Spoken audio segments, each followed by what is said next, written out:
आशा की किरण। તામસી પદાર્થ જ્યારે જીવનની અંદર આપણે સ્વીકાર્ય કરીએ છીએ ત્યારે પરમાત્મા આપણે દૂર જતા રહીએ છીએ. વૈષ્ણવ કુટેવને એટલા માટે સંતો ના પાડે, એ તામસી છે, રજોગુણી છે, એનાથી ભગવાન દૂર જતા રહે છે. કારણ કે જેવો આહાર એવો વિચાર, જેવો વિચાર એવું જીવન. તામસી આહાર કરો એટલે વિચાર તામસી થાય, વિચાર તામસી થાય એટલે જીવન તામસી થાય, જીવન તામસી થાય એટલે કર્મ બધા તામસી થાય, અને કર્મ તામસી થાય જબરજસ્ત પાપ લાગે. જે પાપને અવલંબન કરીને પરમાત્મા ભક્તથી દૂર જતા રહે છે.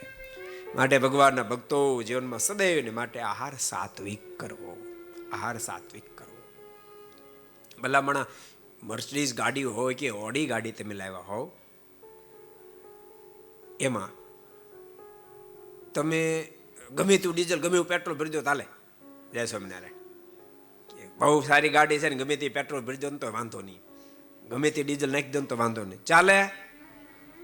કે 70 લાખની ગાડી ઊભી રહી જાય, એ ઊભી રહી જાય. એમ યાદ રાખજો, ગમે તેવી શ્રેષ્ઠ જ્ઞાતિમાં જન્મેલો વ્યક્તિ હોય, આહાર મલિન થાય તો મોક્ષના પથે ઊભો રહી જાય ને રહી જ જાય.